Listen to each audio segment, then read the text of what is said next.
이범석 청주시장의 핵심 공약인 이른바 꿀잼 도시 사업을 두고 경찰이 청주시청을 전격 압수수색했습니다. 수사가 측근 비리로 향할지 관심이 쏠립니다. 예비 후보 등록과 함께 6월 지방선거를 향한 넉 달간의 레이스가 시작됐습니다. 도지사와 교육감 주자들이 앞다퉈 출사표를 던졌습니다. 34주 된 임신부가 받아주는 병원이 없어 결국 구급차 안에서 아이를 낳았습니다. 인구 20만 도시인 충주에 고위험 산모를 위한 시설이 없었습니다.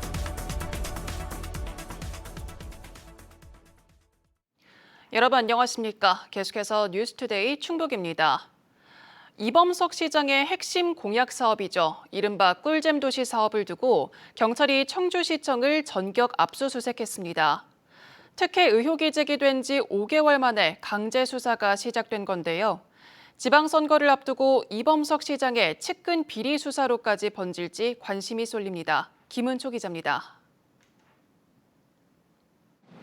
경찰이 청주시를 상대로 전격적인 강제 수사에 나섰습니다. 충북경찰청은 6시간에 걸쳐 청주시청 관광과와 정보통신과 사무실을 압수수색했습니다. 이범석 시장의 핵심 공약인 꿀잼 도시 사업을 진행하면서 특정 업체에 특혜를 줬다는 의혹과 관련해 증거 확보에 나선 겁니다. 영장에는 입찰 방해와 공무상 비밀 누설 혐의가 적시됐고 경찰은 입찰 관련 자료와 담당 공무원의 휴대전화 등을 확보했습니다.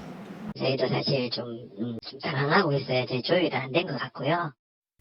수사의 핵심은 담당 공무원이 특정 업체에 입찰 정보를 사전에 제공했는지 여부입니다.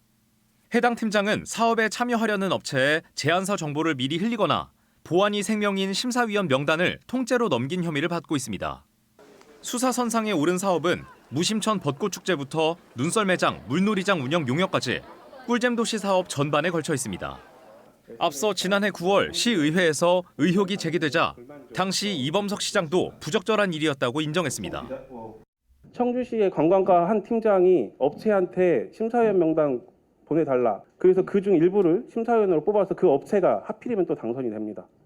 이게 공정하다고 보시는 겁니까? 사전에 알려주고 그랬다는 건 부적절하고 잘못했다고 생각합니다. 경찰은 정보를 미리 받아 사업을 따낸 혐의를 받는 업체 2곳도 동시에 압수수색했습니다. 특히 유출된 심사위원 명단이 실제 위원들에 대한 뇌물 제공으로 이어졌는지도 들여다보고 있습니다. 경찰이 조만간 뇌물수수 혐의로 수사를 확대할 방침인 가운데 지방선거를 앞두고 시작된 강제 수사가 이범석 시장의 측근 비리 의혹으로 번질지도 주목됩니다. MBC 뉴스 김초입니다. 당원 명부 유출 의혹과 관련해 이광희 더불어민주당 충북도당 위원장이 책임을 지고 사퇴했습니다. 민주당 조직강화특별위원회는 어제 윤리감찰단의 감찰 결과를 토대로 충북도당을 사고도당으로 지정했으며 이광희 도당 위원장은 사퇴한 것으로 알려졌습니다. 조강특위가 내일 이 같은 결과를 보고하면 최고위원회의에서 후임 도당위원장 직무대행 체제 등을 최종 확정할 것으로 알려졌습니다. 한편 당원 명부 유출 의혹과 관련해 민주당 충북도당 사무처장은 이미 경질됐습니다. 오는 6월 지방선거를 앞두고 도지사와 교육감 예비 후보자 등록이 시작됐습니다. 앞으로 넉 달 본격적인 선거전에 돌입한 건데요. 주자들의 출마 선언도 잇따르면서 지방선거 열기가 고조되고 있습니다. 먼저 이병선 기자입니다. 예비 후보자 등록 첫날 민주당과 국민의힘에서 50대 주자들이 먼저 출발선에 섰습니다. 신용한 대통령 직속 지방시대위원회 부위원장은 이재명 정부와 코드를 정확히 맞추고 충북을 획기적으로 발전시킬 수 있는 젊은 리더십을 내세웠습니다. 국정 전반, 충북의 발전, 생활 현장 이 부분을 잘 버무려서 가야 된다는 막중한 사명감으로 정말 어깨가 무겁습니다. 윤희근 전 경찰청장은 30여 년 공직 경험을 토대로 경제나 일자리, 생활, 치안 등 모든 면에서 안전한 충북을 만들어 보겠다는 포부를 밝혔습니다. 50대 젊은 참신한 새로운 리더십으로 우리 충북을 보다 역동적이고 활력 있게 그런 목표를 가지고 이번 선거에 임하도록 하겠습니다. 노영민 전 대통령 비서실장은 출마 선언으로 재도전에 첫 발을 내디뎠습니다. 정치는 태도와 공감이라는 사실을 지난 4년간 뼈아프게 되새겨왔다며 3선 국회의원과 주중 대사 등을 역임한 인맥과 노하우를 충북을 위해 쓰겠다고 밝혔습니다. 지금 충청북도에는 중앙과 지방을 잇는 든든한 다리, 정치 경험과 국정 능력, 폭넓은 인맥을 갖춘 중심축이 그 어느 때보다도 필요합니다. 반면 예비 후보자 등록 첫날 김영환 지사는 1조 원 넘게 투입할 AI 대도약 종합 계획을 발표하며 현직으로서 도전자들과 차별화를 시도했습니다. 지금 현재로서는 바뀔 수는 있겠습니다만은 임기 끝날 때까지 도지사직을 잘 수행하는 것을 생각하고 있고 예비 후보 등록을 생각하지 않고 있다는 것입니다. 예비 후보자 등록과 함께 공식적인 선거 운동도 허용됩니다. 어깨띠 등 표지물을 착용하고 명함을 돌리며 선거 사무소를 설치해 현수막을 내걸고 공약집을 발간하는 것도 가능합니다. 한편 시장, 도의원, 시의원 예비 후보자 등록은 오는 20일부터 시작됩니다. MBC 뉴스 이병선입니다. 교육감 선거는 보수로 분류되는 윤건영 현 교육감에 맞서 진보 주자들의 다자 구도가 형성되고 있습니다. 진보 단체들이 추대한 김성근 전 부교육감도 어제 출마를 선언했는데요. 다른 후보들 역시 진보를 내세우고 있어 단일화 여부가 변수로 떠오르고 있습니다. 신병관 기자입니다. 교육감 출마를 선언한 김성근 전 부교육감의 일성은 진보 교육의 회복이었습니다. 윤건영 교육감 4년은 입시와 성적 경쟁의 프레임에 갇혀있던 기간이었다며 교육 주권 시대를 열 적임자는 자신이라고 주장했습니다. 20여 개 진보 단체들이 추대한 후보로서 진보를 내세우는 다른 주자들과의 차별성도 강조했습니다. 특히 지난 선거에서 윤 교육감과 단일화를 했지만 이번에는 진보를 표방하고 있는 김진균 청주시 체육회장을 향해 날선 비판을 가했습니다. 민주나 진보의 분위기가 좋기 때문에 거기에 표를 그냥 얻으려고 올라와 있는 분들은 아닌가. 조만간 예비 후보로 등록할 예정인 김진균 청주시 체육회장은 윤 교육감의 정책을 비판하며 보수 이미지를 벗고 합리적 진보를 내세워 외연 확장에 나서고 있습니다. 최근 연 북콘서트에는 민주당 국회의원과 지방선거 주자들도 얼굴을 비춰 김 회장의 방향성을 보여줬습니다. 김 회장은 지난달 출마 기자회견에서 반윤건영 단일화든 진보 단일화든 적극 응하겠다고 밝혔습니다. 지금은 보수를 지향하여 발전된 합리적 진보로 나아가고 있다고 말씀드릴 수 있습니다. 이 밖에 또 한 명의 진보 주자로 꼽히는 조동욱 전 충북 도립대 교수도 조만간 출마를 선언할 것으로 알려졌습니다. 보수 성향인 윤건영 교육감에 맞서 진보를 내세우는 주자들의 다자 구도가 형성되는 셈입니다. 조직과 인지도에서 경쟁력을 가진 현직 교육감에 맞서야 하는 주자들에게 다자 구도는 적지 않은 부담이 되는 만큼 선거가 다가올수록 어떤 형태로든 단일화 논의는 부상할 것으로 예상됩니다. MBC 뉴스 신병관입니다. 오는 6월 지방선거를 앞두고 군 지역 예비 후보들의 출마 선언도 잇따르고 있습니다. 연종석 전 증평군의회 의장은 어제 증평군수 선거 출마를 공식 선언하고 대단히 택지 개발과 산업단지 유치를 통해 작지만 강한 경제도시를 만들겠다고 밝혔습니다. 영동에서는 정일택 전 영동 부군수가 농업 육성과 균형 발전 등 4대 군정 비전을 통해 사람이 돌아오는 영동을 만들겠다며 출마 선언을 했습니다. 국민의힘 주도로 충북도의회가 박진희 도의원에게 내린 출석정지 30일 중징계 처분에 대해 법원이 제동을 걸었습니다. 박진희 의원은 청주지방법원이 징계처분 무효 확인 소송의 심리를 위해 다음 달 13일까지 징계 효력과 집행을 정지하기로 결정했다고 밝혔습니다. 박 의원은 자신의 SNS를 통해 마녀 사냥식 정치 공작에 끄떡하지 않고 사법적 판단으로 진실을 밝히겠다며 허위 사실을 유포한 도의원들에게는 법적 책임을 묻겠다고 강조했습니다. 충주에 사는 34주 된 임신부가 아이를 낳을 병원을 찾지 못해 결국 구급차 안에서 출산을 했습니다. 종합병원 응급실도 지역의 유일한 분만병원도 손을 놓은 건데요. 인구 20만 도시 충주에서 고위험 산모를 받아줄 곳이 단 한 곳도 없었습니다. 이승준 기자가 취재했습니다. 그제 오전 7시쯤 임신 34주 차의 20대 여성이 충주의 한 종합병원 응급실을 찾았습니다. 병원은 분만이 가능한 다른 병원을 알아보라고 안내했습니다. 24시간 응급실을 운영 중이었지만 정작 분만을 하지 않기 때문입니다. 이어 충주에서 유일하게 분만이 가능한 산부인과를 방문했지만 다시 옮길 수밖에 없었습니다. 출산은 가능해도 34주 된 미숙아를 돌볼 신생아 집중치료시설과 인력이 없다는 이유였습니다. 미숙아일 확률이 많으니까 이게 미숙아 같은 경우는 이제 그 NICU라고 산모 신생아 중환자실 있는 병원이 있어야 되거든요. 결국 119 구급차를 부르고 34주 아이를 받아줄 병원을 수소문했습니다. 충주 시내 인근 지역 어디에서도 오라는 대답을 듣지 못했습니다. 겨우 40km 떨어진 원주의 한 종합병원에서 가능하다는 연락을 받고 이동하던 중 구급차에서 아이를 낳았습니다. 다행히 산모와 아이는 현재 모두 건강한 것으로 전해졌습니다.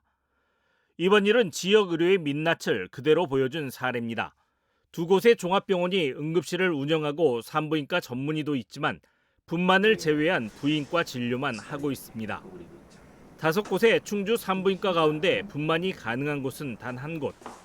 출산을 앞둔 임신부들의 불안은 커질 수밖에 없습니다. 네, 저도 지금 34주차 임산부라 사실 언제 출산할지 되게 불안한 상황이긴 한데 받아주는 응급병원이 없다고 하면은 진짜 그건 너무 불안하고 아이를 낳고 싶어도 마음 편히 아이 낳을 곳을 찾기 어려운 현실. 지역 의료의 가장 취약한 고리가 현장에서 그대로 드러나고 있습니다. MBC 뉴스 이승준입니다. 음성 공장 화재 원인을 밝히기 위해 경찰과 국과수 등이 투입돼 대규모 합동 감식을 벌였습니다. 불이 처음 시작된 폐기물 집화장을 집중적으로 살폈는데요. 주변 건물이 모두 탄 데다 잔해가 계속 무너져 내려 화재 원인과 책임 소재를 밝히는 데 적지 않은 시간이 걸릴 것으로 보입니다. 김주혜 기자가 보도합니다. 하얀 방진복을 입은 감식반원들이 잿더미가 된 공장 안으로 들어섭니다.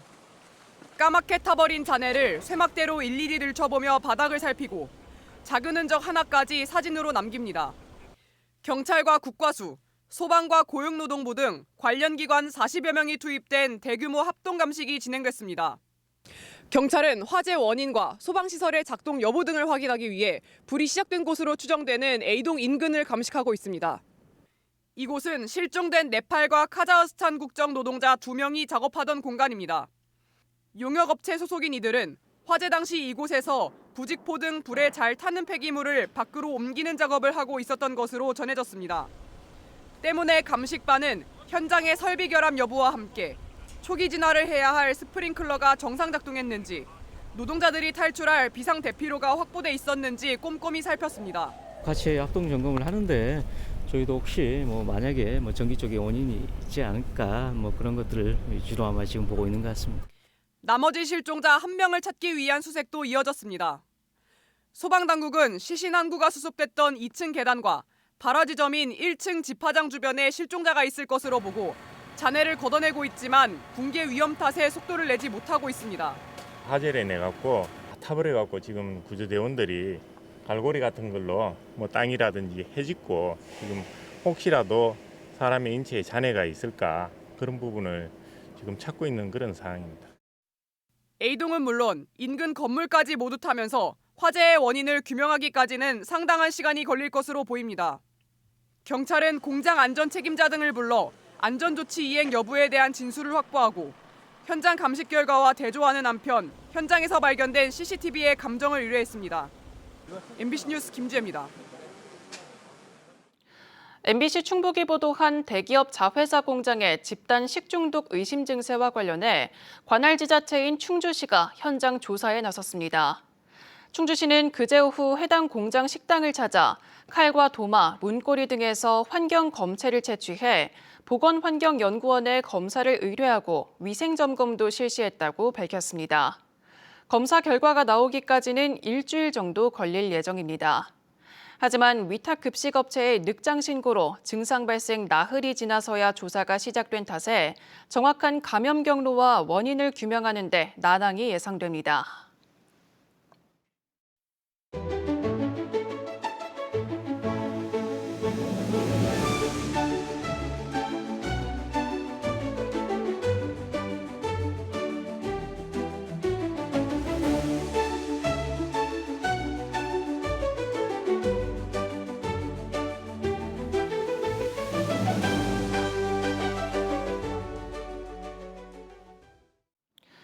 사산화를 냉동실에 유기한 뒤 달아난 30대 친모에게 실형이 선고됐습니다. 청주지법은 사체 유기 혐의로 기소된 30대 베트남 출신 귀화 여성에게 징역 1년 6개월을 선고했습니다.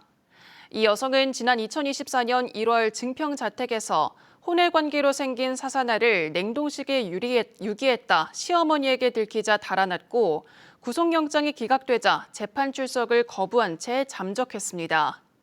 재판부는 사산화가 상당히 많이 자란 상태였는데도 장기간 냉장고에 보관해 인간 존엄을 해쳤다고 양형 이유를 설명했습니다. 최근 관공서 직원을 사칭하는 이른바 노쇼 사기 피해가 잇따르자 단양군이 예방 활동에 나섰습니다. 단양군은 경찰과 함께 읍면 곳곳에 주의를 당부하는 현수막을 내걸고 지역 소상공인들에게 사기 예방 수칙이 담긴 전단을 배부했습니다.